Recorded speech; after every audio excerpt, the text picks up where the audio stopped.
नमस्कार, मी पंढरनाथ ठोंबरे आपलं स्वागत करतो. आपल्या चॅनल नक्की सबस्क्राईब करा, शेअर करा, लाईक करा आणि आपली प्रतिक्रिया ही नक्की कळवा. गेल्या 1 वर्षापूर्वी महाराष्ट्रामध्ये महायुतीचं सरकार सत्तेत आलं आणि आम्ही गुण्यागोविंदाने 5 वर्ष सरकार चालू असा दावा महायुतीतील तिन्ही बड्या नेत्यांनी केला आहे. मात्र 1 वर्षाभरातच महायुतीचा संसार हा घटस्फोटापर्यंत आलाय का असं चित्र सध्या महाराष्ट्रामध्ये दिसतंय. तिघही एकमेकाच्या गळ्यात हात घालून महाराष्ट्रामध्ये वावरत असतानाच आणि आमच्यामध्ये सर्व काही आलबेल आहे असा नेहमी दावाही तिन्ही पक्षाच्या नेत्याकडून केला जात होता. यामध्ये राष्ट्रवादी काँग्रेसचे अजित पवार, शिवसेनेचे एकनाथ शिंदे आणि भाजपाचे देवेंद्र फडणवीस. मात्र गेल्या काही दिवसापासून या तिन्ही पक्षांच्या नेत्यामध्ये कुरबुरी सुरू आहेत. यामध्ये कारणं जरी अनेक असले तरीही या महायुतीतील जो संसार आहे तो घटस्फोटापर्यंत आला आहेत अशी चर्चा सध्या महाराष्ट्रामध्ये सुरू आहे. तशा बातम्याही दररोज आपण माध्यमावर बघतो. आता तर भाजप हे थेट एकनाथ शिंदे गटावर आरोप करायला लागलेले आहेत. हिंगोलीचे एक आमदार आहेत शिंदे सेनेचे, त्यांच्यावरही भाजपच्या दुसऱ्या आमदाराने 50 खोके एकदम ओके असा आरोप केलेला आहे. यापूर्वी शिंदे सेनेला केवळ उद्धव सेनेकडूनच असे उत्तर मिळत होते. मात्र आता भाजपाच्या आमदाराकडूनही शिंदे सेनेवर असे आरोप होत असल्यामुळे भाजप आणि शिंदे सेनेची जी युती आहे ती शेवटच्या टप्प्यावर आहे. आणि भाजपाचे जे प्रदेशाध्यक्ष आहेत रवींद्र चव्हाण यांनीही आमची युती ही 2 डिसेंबरपर्यंतच आम्हाला पाळायची असं एक वक्तव्य केलेलं आहे.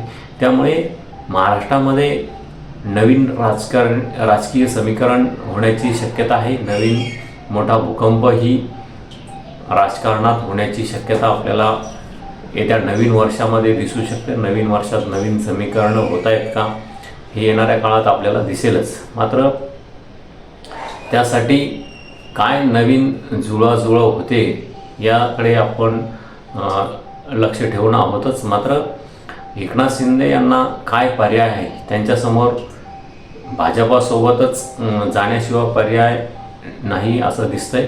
कारण अजितदादा जर एकनाथ शिंदे यांच्यासोबत राहिले तर वेगळा पर्याय निघू शकतो. मात्र अजित पवार जर देवेंद्र फडणवीस यांच्यासोबत राहिले तर भाजप 5 वर्षे सत्ता चालवण्यापासून कोणीही रोखू शकत नाही असं चित्र महाराष्ट्रामध्ये आहे.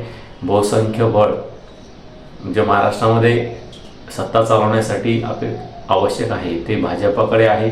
अजितदादा सोबत असेल तर त्यांचे आमदार आणि भाजप हे मिळून राज्यामध्ये सत्ता चालवू शकतात. मात्र अजितदादांनाही जर भाजपाची साथ सोडली तर भाजपासमोरही मोठा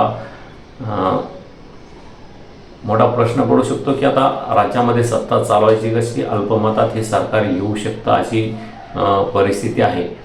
आणि आता एकनाथ शिंदे हे गेल्या अनेक वर्षापासून देवेंद्र फडणवीस यांच्यावर नाराज आहेत. त्यांनी अनेक वेळेस दिल्लीवारी ही केली. मात्र एकनाथ शिंदे यांचं दिल्लीवारीतून नरेंद्र मोदी आपल्या देशाचे पंतप्रधान आणि भाजपाचेच एक ज्येष्ठ नेते केंद्रीय मंत्री अमित शहा यांचीही अनेक वेळेस त्यांनी भेट घेतली. मात्र एकनाथ शिंदे यांचं या भेटीतून समाधान झालेलं दिसत नाही. आणि भाजपाने एकनाथ शिंदे यांचे जे नगरसेवक आहेत, पदाधिकारी आहेत, आमदार आहेत, खासदार आहेत माजी, ते फोडण्याचं काम सुरू केलेलं आहे. आणि त्याचाच राग एकनाथ शिंदे यांना आलेला दिसतोय. आणि यापूर्वीही मुख्यमंत्रीपद त्यांना मिळालं नाही, गृहमंत्रीपद मिळालं नाही, पालकमंत्रीपदावरूनही त्यांना तडजोड करावी लागली. त्यामुळेच एकनाथ शिंदे गट गेल्या अनेक महिन्यापासून नाराज तर होताच. मात्र आता या नाराजीचं रूपांतर एकमेकांचं तोंडही न पाहण्यापर्यंत गेलेलं दिसतंय. आणि आता सोबत असलेली ही महायुती तुटणार अशी परिस्थिती निर्माण झालेली आहे. कारण भाजपाचेच प्रदेशाध्यक्ष जर 2 डिसेंबरची डेडलाईन देत आहेत, म्हणजे येणाऱ्या स्थानिक स्वराज्य संस्थेच्या ज्या राज्यातील महापालिका जिल्हा परिषदेच्या निवडणुका आहेत त्या भाजप 16वर लढेल अथवा अजित पवार यांना सोबत घेऊन लढेल असं परिस्थिती आहे. मात्र आता एकनाथ शिंदे यांच्यासमोर काय राजकीय पर्याय आहे ते तर उद्धव ठाकरे यांच्यासोबत जाऊ शकत नाही. यामध्ये त्यांना केवळ राज ठाकरे आणि वंचित बहुजन आघाडी, शरदचंद्र पवार गट, राष्ट्रवादी असे काही पर्याय आहेत. यांच्यासोबत जाऊन ते उद्धव ठाकरे यांच्यासोबतही येणाऱ्या काळात सत्तेत जाऊ शकतात अशी परिस्थिती आहे. आणि भाजपाला एकटं पाडण्याचा प्रयत्न केला जाऊ शकतो का? कारण अजितदादा यांचे काही आता जमीन व्यवहाराचं जे प्रकरण झालं पुण्यामध्ये ते ताजं प्रकरण असल्यामुळे अजितदादा हे भाजपाला सोडून जाऊ शकत नाही, कारण त्यांच्या मुलावर कारवाई होऊ शकते. जमीन व्यवहाराच्या प्रकरणामधून पार्थ पवार यांना क्लीन चिट जवळपास दिली गेलेली आहे. या सर्व घटनांचं अवलोकन केलं असता आपल्याला दिसून येईल की अजित पवार हे भाजपासोबतच येणाऱ्या 5 वर्षापर्यंत 4 वर्षापर्यंत तरी राहतील, हा टर्म पूर्ण करतील अशी परिस्थिती आहे. मात्र एकनाथ शिंदे यांनाही महायुतीतून बाहेर पडून कोणताही पर्याय नाही आणि पडलेच तर त्यांना विरोधी पक्षामध्येच राहावे लागेल. त्यामुळे यापूर्वी जशी 2014मध्ये परिस्थिती होती, 2014 ते 19 शिवसेनेने भाजपासोबत सत्तेत राहून जसं विरोधी पक्षाचं काम केलं, शिवसेना आणि भाजप यांचं 2014 ते 19 या दरम्यान सरकार असूनही कधी पटलं नाही. तीच परिस्थिती आता येणाऱ्या 5 वर्षात आपल्याला पाहावयास मिळेल का? कारण आता एकमेकावर थेट आरोप करणं या महायुतीमध्ये सुरू झालेलं आहे. एकनाथ शिंदे यांचं केंद्रातही कोणी ऐकायला तयार नाही. नरेंद्र मोदी यांच्याकडे जाऊन बघितलं, अमित शहा यांच्याकडे जाऊन बघितलं, मात्र त्यांनी एकनाथ शिंदे यांचीच कानउघडणी केल्याची दिसतंय.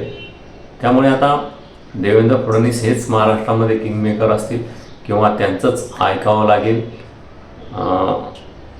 अजित पवार आणि एकनाथ शिंदे यांना देवेंद्र फडणवीस यांचे जे काही निर्णय आहेत ते बंधनकारक राहतील. त्यामुळे भाजप येणाऱ्या काळात 16वर निवडणुका लढवून पुढीलही निवडणुका 16वर लढण्याच्या तयारीत आहेत. कारण देवेंद्र फडणवीस यांचे जे सध्या स्थानिक स्वराज्य संस्थेच्या निवडणुका होत आहेत त्या दरम्यान प्रचारादरम्यान जे भाषण सुरू आहे त्यामधून त्यांनी भाजपाची सत्ता नरेंद्र मोदी यांच्या विचाराने आम्ही शहराचा विकास करू असं जे त्यांचं स्टेटमेंट आहे त्यावरूनच ते स्पष्ट दिसतंय की येणाऱ्या काळात भाजप हे 16वरच निवडणूक लढेल. आणि जर अजित पवार त्यांच्या अटीवर त्यांच्यासोबत आले तरच अजित पवार यांनाही ते सोबत ठेवू शकतात, अन्यथा नाही. त्यामुळे येणाऱ्या काही दिवसामध्ये आपल्याला महाराष्ट्रामध्ये एक नवीन राजकीय समीकरणे आणि मोठा राजकीय भूकंपही होऊ शकतो अशी परिस्थिती सध्या राज्यामध्ये निर्माण झालेली आहे. तर एकनाथ शिंदे काय निर्णय घेतात, त्यांचे 40 आमदार काय निर्णय घेतात, दुसरीकडे एकनाथ शिंदे यांचेच 20 आमदार फोडणे जाण्याची शक्यता आहे. भाजप या काही एकनाथ शिंदे गटातील आमदारांना गळाला लावतं आहे का, की एकनाथ शिंदे हे आपले 40 आमदार एकत्र बांधून ठेवण्यात यशस्वी होत आहेत. हे येणाऱ्या काही दिवसात दिसेलच की भाजप यातील काही आमदारांना सुरून लावून एकनाथ शिंदे यांना एकटं पाडतंय हे येणाऱ्या काळात आपल्याला दिसेलच. मात्र भाजप शिंदेसेना आणि अजित पवार यांची जी महायुती गेल्या 3-3.5 वर्षापासून सुरू आहे, 3 चाकी रिक्षा, ती आता कुठेतरी डगमगते, हेलपाटे घालते आणि त्याचं रूपांतर येणाऱ्या नवीन वर्षामध्ये मोठ्या राजकीय भूकंपामध्ये होऊ शकतं का, नवीन राजकीय समीकरणे या ठिकाणी येऊ शकतात का आणि ते कशी येतील या संदर्भात आपली प्रतिक्रिया नक्की कळवा. आपलं चॅनल सबस्क्राईब करा, शेअर करा, लाईक करा. धन्यवाद. थांबतो.